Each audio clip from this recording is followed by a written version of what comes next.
you go to work or where you live or these sorts of things. They are within your circle of influence. And you are having an influence on them whether you like it or not. The difference is when we deliberately want to use our influence for Christ is when we change from an unconscious witness to a deliberate witness. So what I mean by that is people will be observing you in your daily life. Whether you like it or not, people are watching. That used to freak me out. Total introvert. I hate people watching me, all right? But they're watching you whether you like it or not. Yes, I was the kid that when mum and dad went to a restaurant, I went under the table. Yes, because people might be watching me eat. I was paranoid about people watching me. But do you know what? People are going to watch you whether you want them to or not. So why not use it for God? Why not use it for God? You see, when you're in the workplace and somebody does something to deliberately tick you off, you don't know how many people are watching to see how you're going to respond to that. And even people who you don't think are watching, there might be one or two watching to see how you're going to react to that. But guess what happens? As soon as they see your reaction, they go and tell someone else how you reacted. And before you know it, it's around the whole workplace. Did you see so-and-so? Somebody did this to them and they didn't bat an eye. Or did you see so-and-so? Somebody did this to them. You should have heard them. They just flew off the handle. You know, whatever it is, that's that unconscious witness that's happening all the time. But when we give ourselves to Christ and deliberately choose to witness to others, it might come to a point where we recognize that people are watching us and we don't want to give them the wrong picture of God. That may cause some changes in what we say, what we do, how we act. No, we're not trying to put on a front, but we are mindful that we are representing God to those people because we have said that we are a Christian. So, witnessing should be a part of every believer's life. And whether you like it or not, it occurs on a daily basis. However,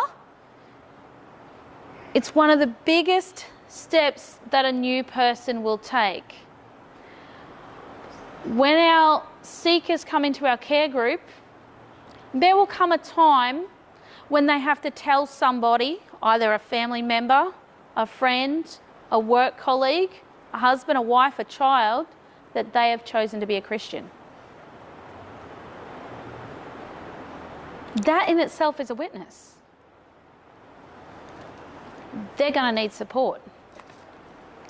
You're going to need to be there for them, because when this new believer learns to verbalize their faith and say, hey, I've chosen to be a Christian, that's when the devil gets really angry. He gets really cranky and he wants to make them look like the biggest hypocrite he can find. So he gets out there and he stirs up everything. But that's when they're going to need you to be there. That's when they're going to be needing you to teach them and help them. Staying strong. Yeah. And you know, one of the best ways to do it is teach them. We went through this early days. Remember when we asked people about sharing their testimony and everyone went, I haven't got one. No, I'm not sharing one. Who remembers that experience? Who remembers what happened when we put it into practice? Once started and everyone followed. We couldn't shut them up. I'll tell you that. We started sharing their testimony. So what you want to do with these new people, when they've decided to follow Christ, is do exactly what we did there. Sit down with them and teach them how to share their testimony. It's part of them two going along too. Yes, We're all still doing it. absolutely. It's part of the process. And helping people unpack their testimony, initially it looked overwhelming and challenging, but when we started with what? We started with a few questions, didn't we? We started saying, okay, tell them who you are, and then we asked the question about how you came to be a Christian. And when people got thinking about that, we then asked them to tell someone how they became a Christian. And then they were just talking and talking and talking and talking. And I actually had to stop them, and they didn't want to stop. But it's a very important part, because helping them go through the testimony of what God is doing in their life at this time is what will help cement those decisions in their mind. Helping someone go through the process of how they ended up here wanting Bible studies, how they ended up here wanting to believe in Christ, how they ended up to the point where they've got to tell their Sorry for the interruption. two? That's a bit much. So good. Do you want me to shout? No. It's working. However, whatever. Okay. On is it? Okay. Let me go back to where I was up to. Okay.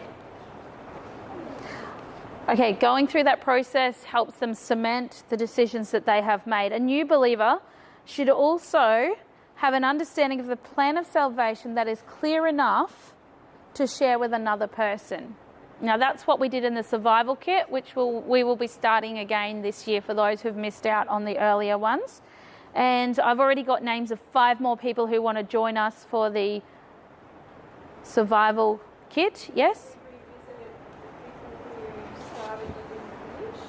Not yet, because we will put out another call and we will advertise it a bit this time, because we've had a practice run now.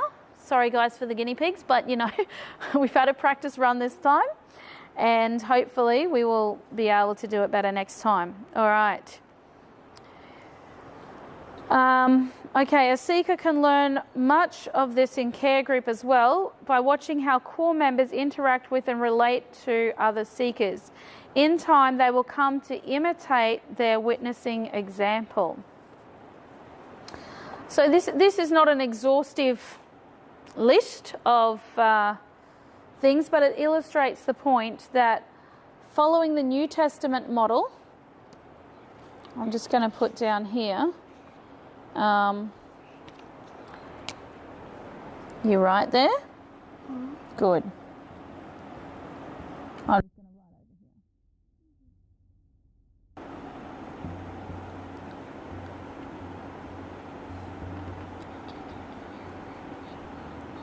here. Okay, sharing their testimony is an important part of witnessing. Okay, so as we've been exploring the New Testament model together, we've been exploring different things that will not only help bring a person to Christ, but will also teach them how to live the Christian life. It naturally encourages the seeker to begin growing each of these 4 areas, the word, the prayer, the obedience, and the witnessing, into their life, and this will go a long way toward helping secure their walk with Christ. Once these things become a habit, it becomes easier. How long does it take to form a habit? Who knows? 2 weeks. 21 days.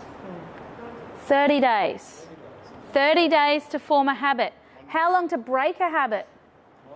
90 days.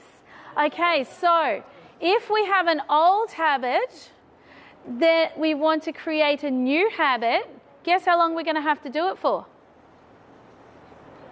30 days. Say it aloud.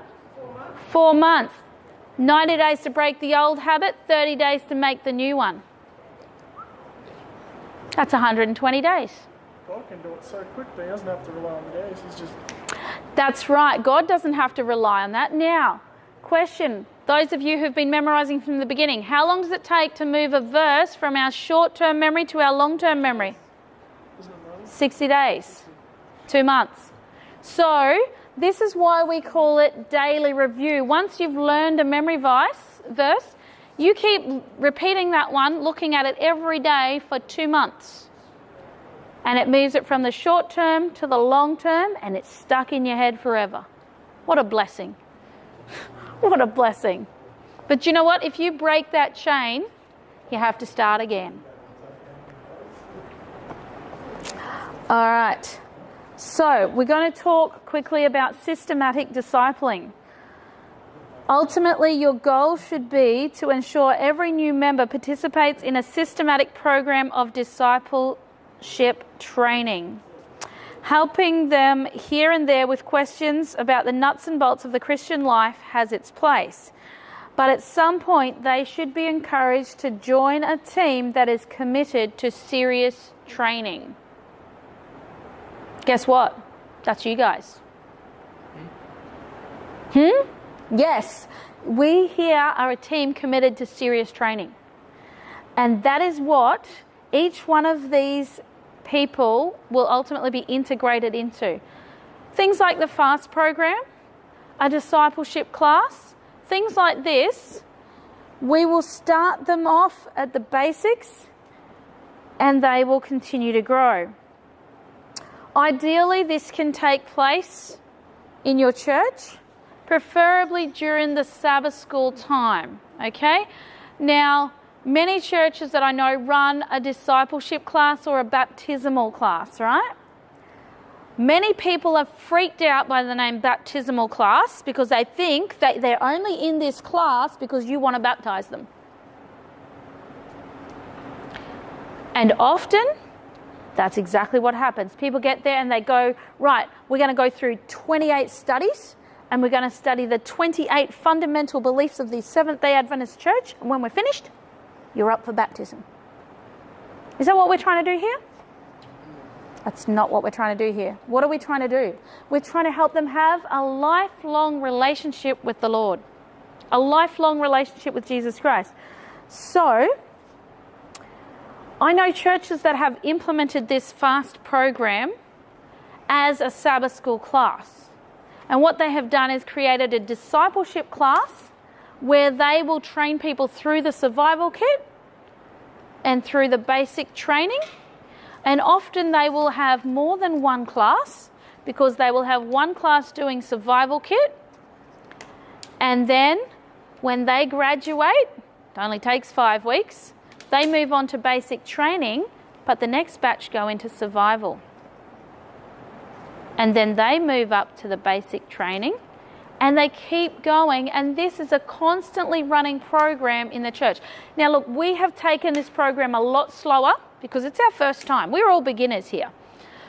Normally, you go 5 weeks for survival kit, 9 weeks for basic training, and 9 weeks for team tactic. Now, we took a bit longer. I think we did survival in about 7 weeks.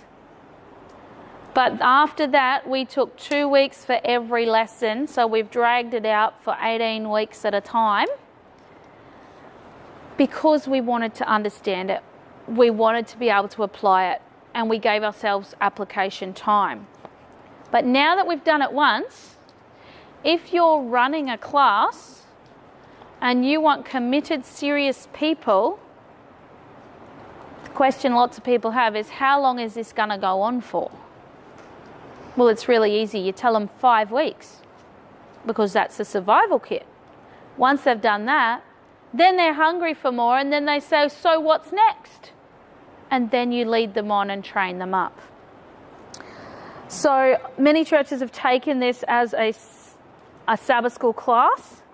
This gives people a chance to make new friends and friends with the other church members as they learn and grow together.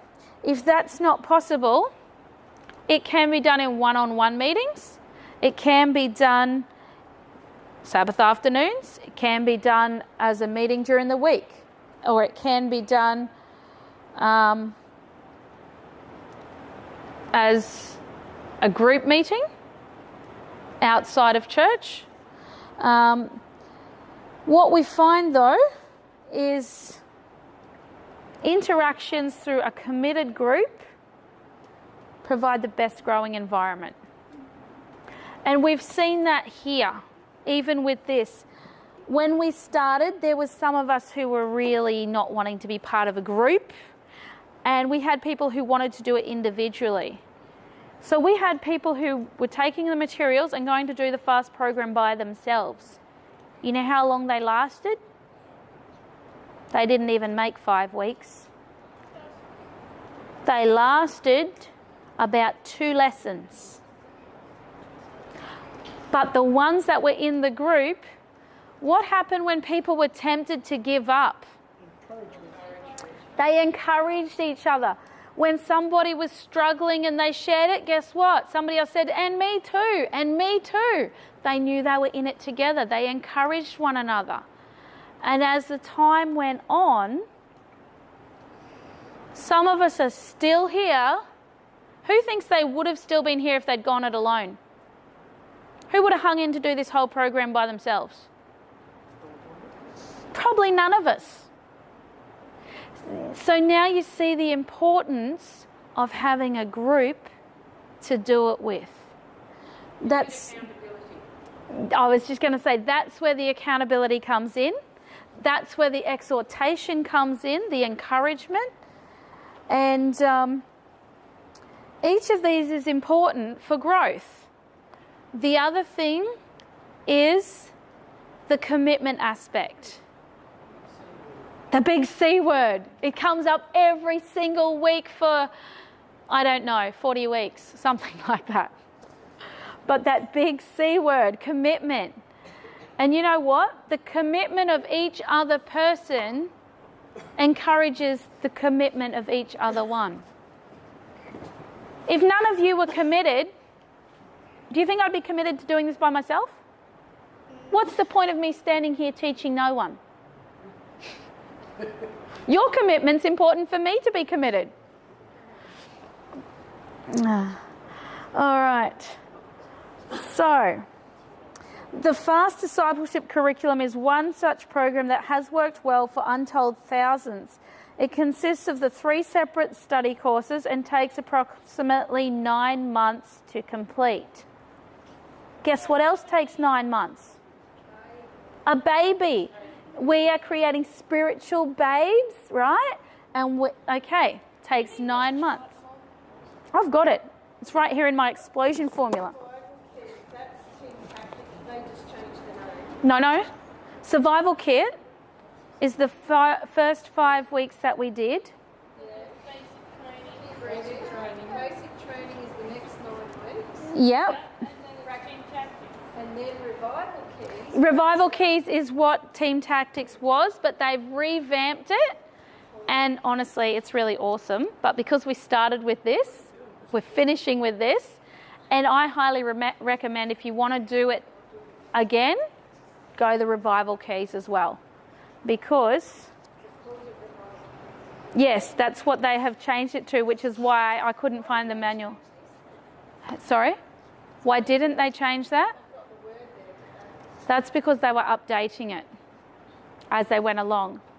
So now they've finished. You see, the fast missions who put this out are constantly seeking to improve and better, and I will say they have hundreds of courses. I've probably done about 9 of them, and they are absolutely brilliant. So yes, while I've been doing these ones, I've been doing other ones on the side. Yes, so at the beginning, everyone got a link, but it has now expired because we've been here for 1 year. So I am about to have to renew the yearly membership for us as a church, as a group. How much does it cost for our church? Is it based on number of people doing it, or how do they do it? No, you can buy an unlimited one, and it's about $600 a year. So And your whole church can access it? once you pay the $600 a year, yeah.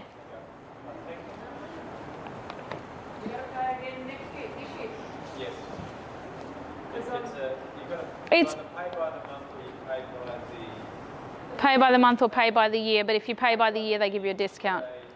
pay by the year, you get a discount of 2 months worth. Yes, any number can use them, and you can print unlimited copies and all of that. Can you just put on our prayer list for today to pray for Edmonton Church? Wait, what about Did you say Edmonton? All right, I'm just going to put that down here for a minute, and because I've got more scribble.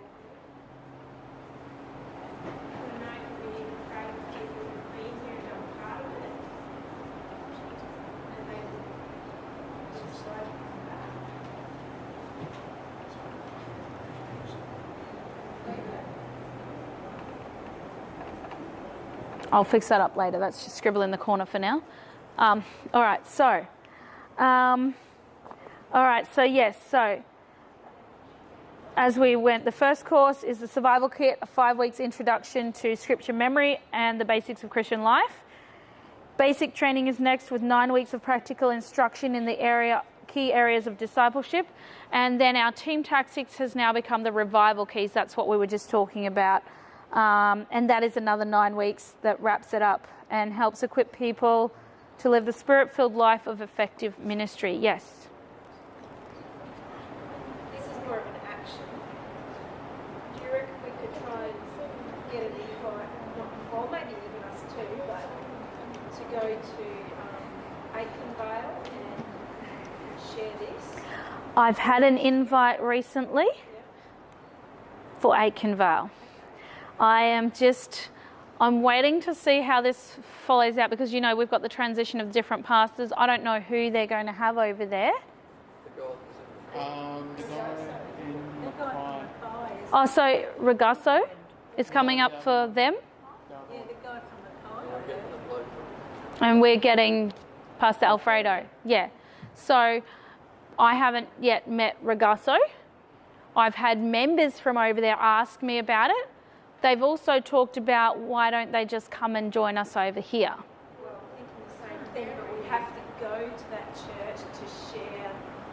Yes, so They're not going to Tharangawa are using it, but I've also had people from Tharangawa say, well, if you guys are doing it and we're doing it, why don't we all get together? So I've had Tharangawa and Aikenvale all saying, why don't we get together and do it? I even had someone tell me that, you know, you can't run this unless you're a qualified trainer, and they're happy to help me become a qualified trainer. And I just said thank you very much for the information. I thought God So- qualifies us. Exactly. I've never heard of having to be qualified, but anyway, next you'll have to be vaccinated to do it too. Yes. Well, on the FAST website, guess what? They have ready-made advertising that you can use in your local churches to promote the FAST program and invitations. Everybody hears things differently. Some people read bulletins, others don't. Some people are on Facebook, others aren't. Yes. Some people like to hear it word of mouth. Absolutely. If you use all of those platforms, the word will get to the people that need it somehow. That's right. Those methods, which means being organised. So what I'm saying is we can use this to verbally present. We can put it in posters or handbills or Facebook or wherever, because then we can keep it consistent. Yes, we are planning to do that before we start the next one. When they're appetite to broadband online live stream with the ultimate intention of getting Okay. Does that mean that Tharangawa pays 600, whoever pays 600 here, and then Aikenvale pays 600? I'm not sure how they did it, because you can do it as an individual and so many friends, or you can do it as an unlimited for the church, which is what we went for, because when we first started this, we had 54 people say, yes, we want to do this. So we went, okay, let's do it as unlimited, because then it can grow or shrink accordingly. We weren't locked into a certain number of people then. Yes. you have 4 individual licenses. It's cheaper to have a whole church license to them as much as It's cheaper to do a church than to do 4 individuals. So who pays the 600? Is it our church? Well, for this one, we did it because... See, the other churches could pay us $200 each. We could pay $200 and just do it on behalf of all of them. That would be better. No, they're just saying if everybody put into it. If they come and join us, then we can share it with them. Yes, but for the system, I don't know, how many of you actually got on and used the online portal at all? None of you? Okay, I know, I was going to say, I know Elaine did. She's a legend, I tell you. She even used to communicate and message me on there and all sorts of things because I got on the online portal. Oh, she's amazing, Auntie Elaine. Oh, absolutely. But you know what? I reckon we need her and we need the younger members as well. We need a whole group of us. And just so you know, in a little while, I'm planning your public graduation, okay? In a few more weeks. Those who have been through this from the beginning, don't panic yet.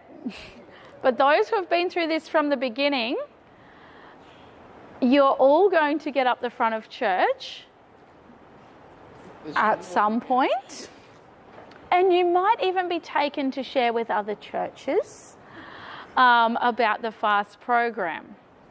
All right, but let's finish up on this today because otherwise we'll run out of our testimony time, which we love, and our prayer time, and we're not there yet. That's why I said we've got to hurry up with this.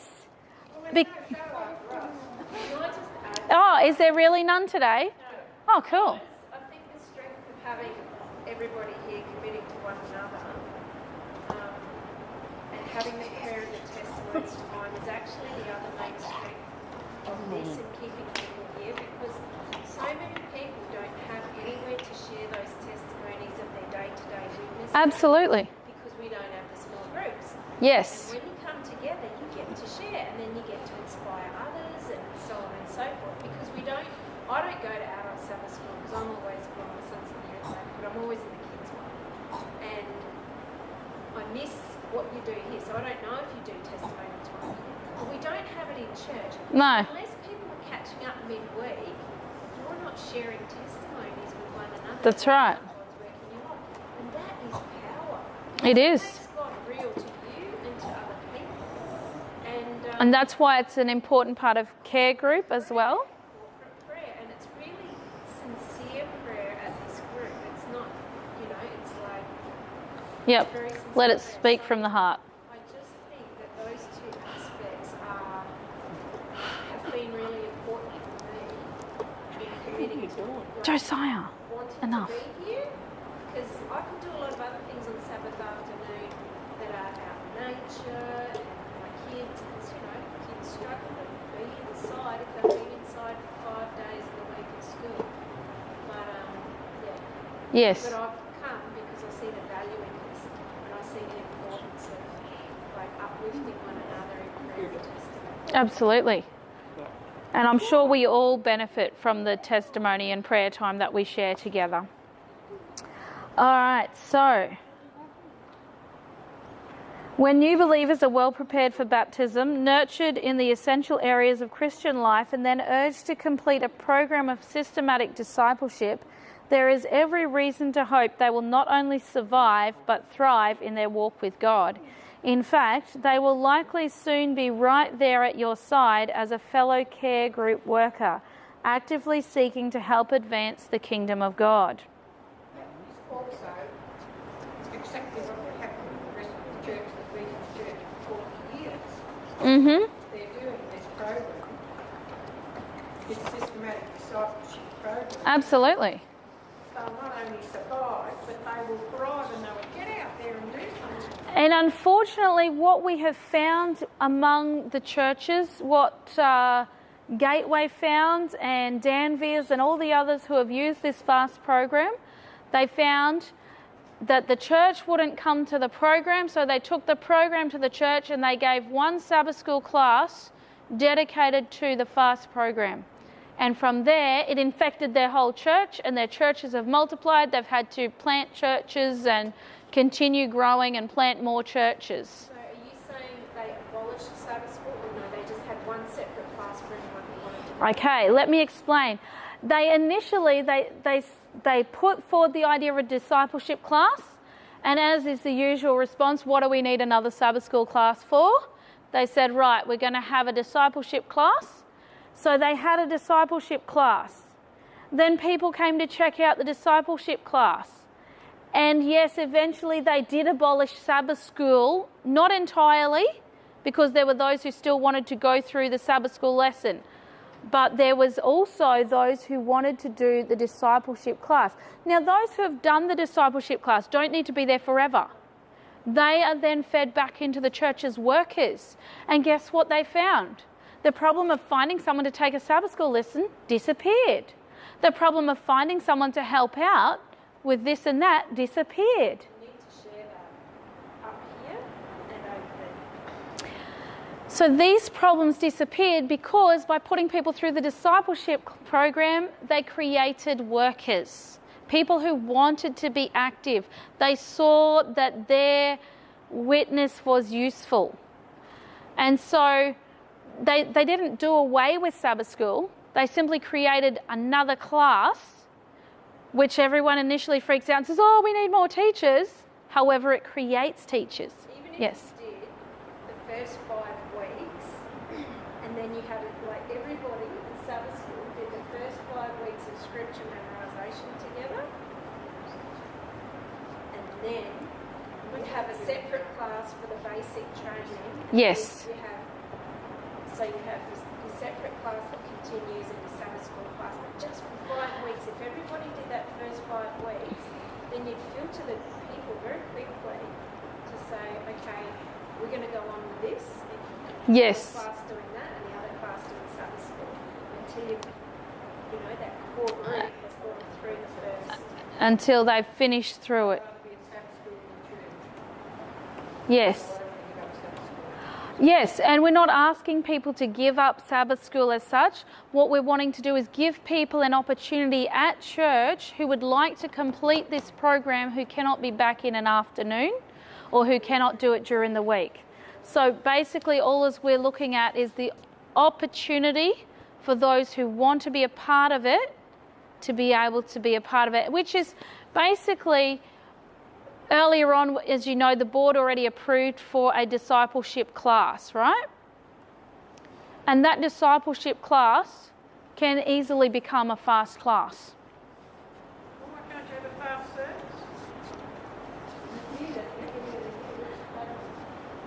What can't be done in the service? As a training program, there's no reason why it cannot be done, except that the traditionalists may prevent it from happening, and you might end up holding 2 services. No. Effectively, it has, in our early days of Adventist history, if you look at what our pioneers did, effectively that's what they did. They had the Word of God, they had the training, they had the testimonies, they had the prayer. That is what church was in the early Adventist church. So I don't see any reason why you can't do it that way. However, I am not here to convince the populace, and we shall make it a matter of prayer, and God will show us how to go forward. I do believe that this program is very beneficial to us. It's beneficial to the whole church. It will. It will. And if you're looking for something else to put a bit more fire in your bones, there's one of these on the FAST website called Dry Bones, and it will change your entire prayer life and bonfire you. I know because I did it and I got so excited, and I said to Richard, you've got to do this program. Guess what happened when he did it? He got so excited that he wanted to share it, and those of you who went to the Easter camp got it all in one weekend. Fastmissions.com. I'm going to look at renewing it this week if I can. I may end up just doing the monthly initially, and we'll see how things go. But I need to renew it. There you go. fastmissions.com. That is what the website will look like. Let me move that for those of you who can't see it. Up there on the screen. And yes, they have free classes that you can do, whether you're in or not. And on there is where, this is where I was talking to, I think you, about the, you can get apps for your phone that prompt you to memorize your verse can pop up. You can join, you can join memory challenge groups where you're, challenging each other to remember. You can even find on there an accountability partner who will help keep you accountable. You can go into their, there is so much there. I know we talked about it at the beginning, but I think it kind of got lost sight of during the thing. I have been on there a bit, basically training myself so that we can do it. Now, I hate to disappoint you, but cycle of evangelism. Now is when you can get excited, because those of you who hate drawing, they didn't give us a picture. However, we have some artists in our class. Ta-da! Who have drawn you a picture. Okay. So, our cycle of evangelism. Our cycle of evangelism illustrates the 4 stages each church should consider when developing their evangelism strategy. And these strategies correspond to the 4 seasons of the year. So, if you can see from our picture here that our artists Ambrose and Jaden have drawn us a lovely picture here. So you've got the autumn, when the leaves change colour and fall to the ground. You've got the winter up here when there are no leaves on our tree and the cold wind blows. You've got the summer where it's really hot, and the springtime where you got your little birdies. All right. They've done an awesome job. But what I would suggest to you is, because we're representing the 4 seasons to represent the cycle of evangelism, which I will explain to you in a moment, is think of, for you, what represents summer or winter or autumn or spring, okay? In your mind, what picture would represent it? I asked these guys what represents it to you. They said a tree. So they drew a tree. Now for me, I had flowers and a little birdie for spring, and I had a sun for summer, and I had a tree with no leaves on it but leaves on the ground for autumn, and I just had a cloud blowing cold wind for winter, all right? That's what I did for my own visuals, because they didn't give me one this time. I'm sure there was supposed to be one, but they didn't give it to me. I couldn't find it. And now this is what we are going to write. I'm going to, let me start over here. I'm going to use this blank space here.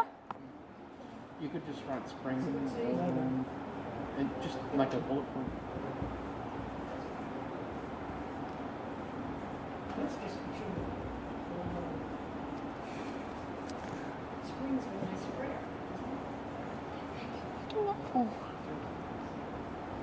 Why are you wrecking it for? I'm doing this so I don't...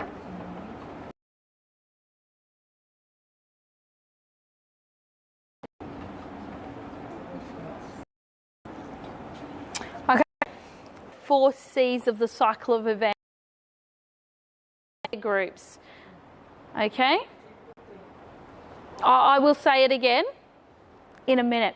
I'll let you write it down soon. Summer, cultivate. So care groups support the long, hard work of nurturing spiritual growth to those who participate. Autumn, or if you're American, you'll say fall. Communicate. Okay?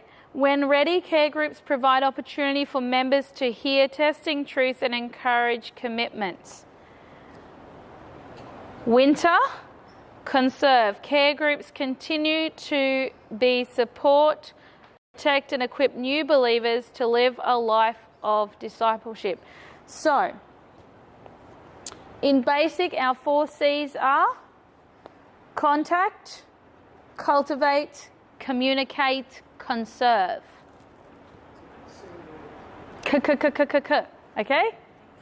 Contact, cultivate, communicate, conserve, right? This we are relating to the cycle of evangelism. So these strategies, these 4 strategies, contact, cultivate, communicate, conserve, and these correspond with the seasons of the year. So springtime. What do you think of when I say springtime? New shoots, new buds, new baby birds, okay. So this is our new contacts, right? So this is where every effort is made for our care groups. What happens to a care group without seekers? Yes. Spring often we relate to life, right? New life coming into your care group, new seekers coming in through contact. All right. Summertime. Summertime. What does that bring to mind? Hot and hard, right? Guess what? You're going to be sweating it out, cultivating, okay? Because care groups in the cultivation phase, this is the long, hard work of nurturing growth in those who participate. Participate. So these are your seekers, and the core members are going to be spending long, hard times nurturing and encouraging the spiritual growth of the seekers. So then the autumn time, communicate. How do we do that? The right hand, communicate. We had prayer. Say again. Outings. Telephone. Internet, mail, okay? So we're making contact and we're keeping that communication going.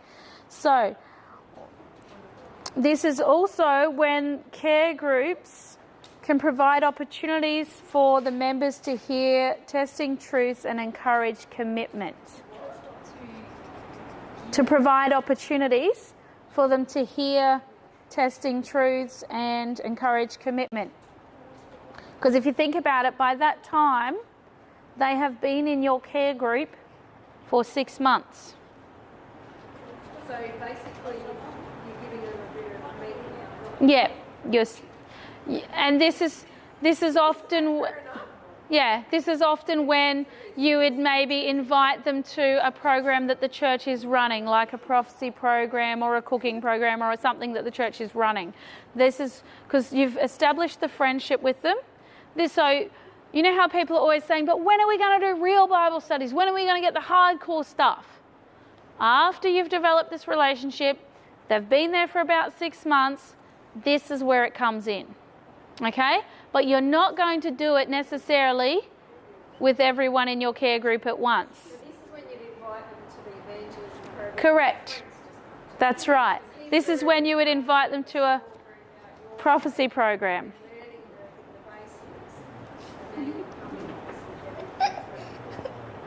That's right. Okay, so then the winter time. Encourage commitments. Sorry? I've got to encourage commitment. That was for the autumn time. Yeah. Yep.